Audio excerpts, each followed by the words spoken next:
Hey, what's going on, guys? It's Corey. I'm gonna go through top 5 tips for getting better daily. Trying to go a little unorthodox on this, just going through some tips that maybe you don't normally hear. Hopefully, a little bit deeper than you used to. So let's hop into it. So let's go number 1. Plan everything you can, and fill in the rest as needed. So obviously, there's certain things that we can't plan out. We just need to hop on them. We just need to be spontaneous and get after it. But for everything else, you want to try and develop a framework. You want to have this stuff planned out months and months in advance, years in advance, for what your trajectory is going to look like if you can. So asking yourselves the kind of questions, when do I need to work out? What type of workout plan is it? What am I doing? What kind of job do I want to do long term?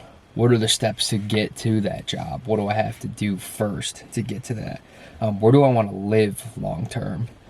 So planning this out really helps to streamline your life as you move forward with it, because I know for me, I feel like in the past I tried to plan, I tried to look at things, but things didn't end up as streamlined as they could have for me, because I didn't look far out, 2 years, 3 years, to say, I'm going to do this and then I'm going to do that. I kind of worked 6 months to a year out, if that, and then it wasn't as streamlined as it could have been.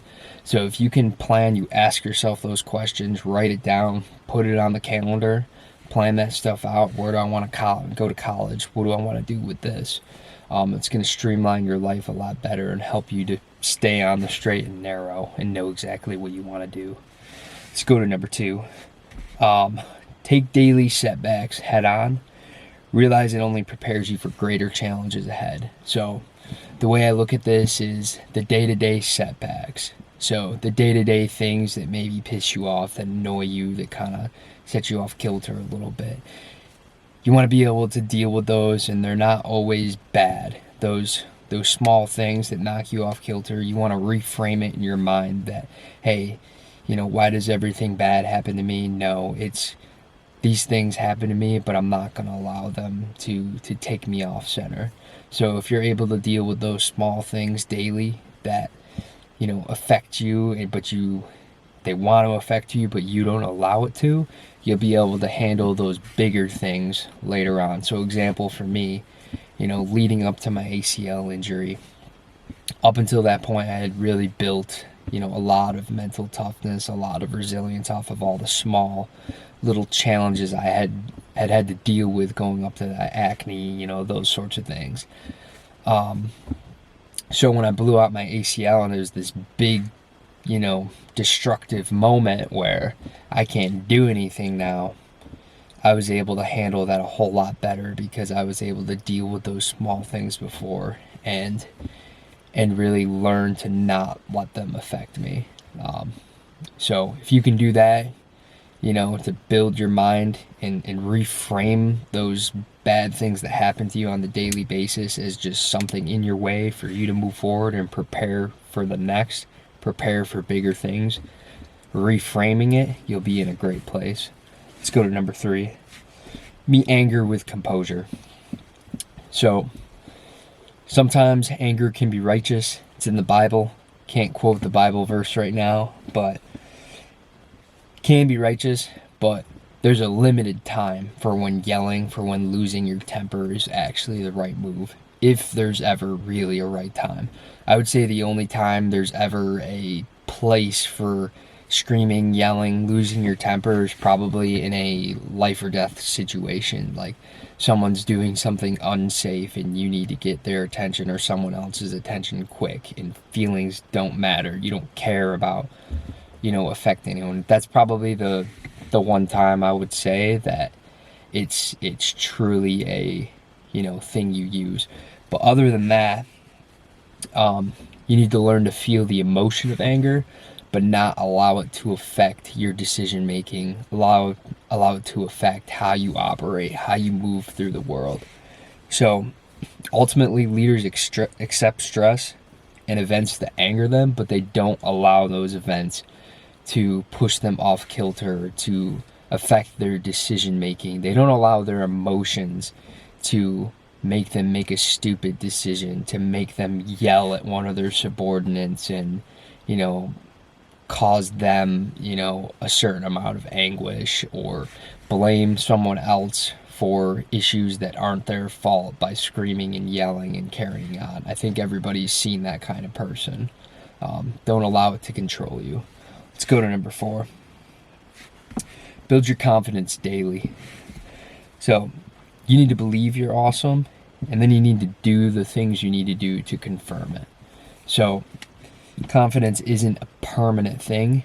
You have to continually feed yourself those wins daily, so that when you ultimately do make a mistake, when you do take losses, because we're human, you're always going to make mistakes. Those mistakes don't mean as much when you look at all of the good things you've done before. So if I continually win, I continually give 100%, I do the best I can, and I continually do a good job. When I make that mistake, I can look back and say, hey, look at all the good things I did back here. I'm not going to allow that one mistake. I'm not going to ruminate on that one mistake. I'm going to let that go, and I'm going to keep moving forward. So, competence causes confidence. Practice is key. Talent can help initially if you're great, if you're born with it, it can. But hard work is what maintains that, and hard work is what makes us great at things. So what you need to be is you need to be competent at whatever it is you do, and ideally at everything you do to a degree. Obviously, we're not going to be good at all things, but you should strive to be competent at as many things as you can, to be, you know, someone who can be depended on, and that is what is going to increase your confidence at the end of the day. Finally, let's go to number 5. So hang around those that make you better daily. What's the saying? Birds of a feather flock together. So don't hang around people that constantly bring you down, constantly cause you to doubt yourself. They're the kind of people that don't have integrity, that don't live the way you do, aren't good people. So when it comes to these kinds of people, there's several ways of dealing with them, and it's either cutting contact temporarily, permanently, or setting up certain kinds of boundaries to where you maintain your distance. And sometimes all 3 of these can be used with different people.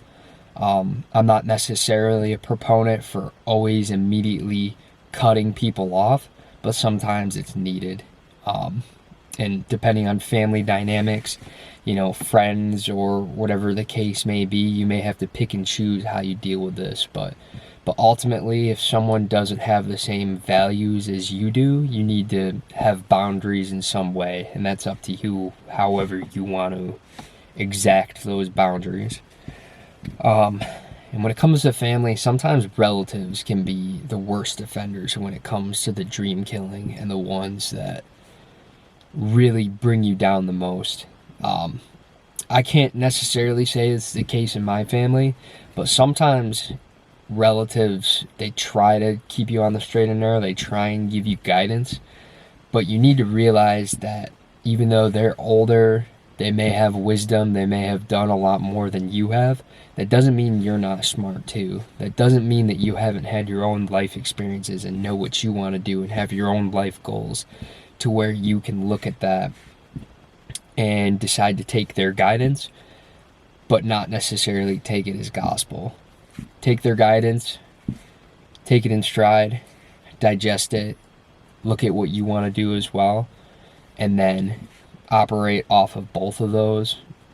Take their opinions if you wish, and then do what you want to do. But sometimes I think people take what their relatives say to be complete gospel and forget about, you know, what they want to do, and that they have their own opinions too, and that they're smart too.